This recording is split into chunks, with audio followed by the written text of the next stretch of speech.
If we agree Ruto to divide us, as a community we are finished.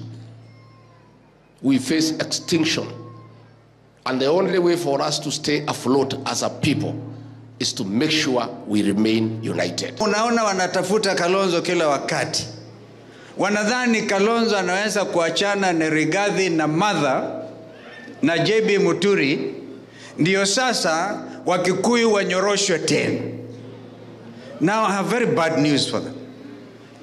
Habari mbaya sana kwa kina Ruto. Uwezi tena kutenganisha Wakamba na Wakikuyu na kila, haiwezekani. Vile tutafanya sisi viongozi, tutakuwa na namna ya joint nominations. Ukiwa una uoga wa marumbano ndani ya nyumba, je, ukitoka nje will you survive? Nchi hii ya Kenya siku ya leo nikiwa hapa, nataka niwaambie wanatazama mlima huu. Ninyi mlioinua Bwana Ruto, mkamweka pale State House, mkiwa raia, mkamfanya akawa rais, ninyi mna uwezo tena wa kumtoa State House, mrudishe Sugoi akuwe raia tena. Right? Wa Liberia, wa Malawi juzi, wa Ghana, hakuna ambaye alikuwa anaua watu yake, lakini wakaangushwa.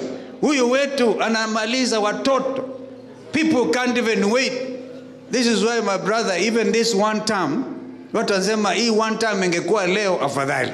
We want to know whether it is true or not that you are training militias in a certain forest. Whether you are graduating the goons that beat people up during demonstrations to become a full-fledged militia to attack people because you know Kenyans have decided you are one term.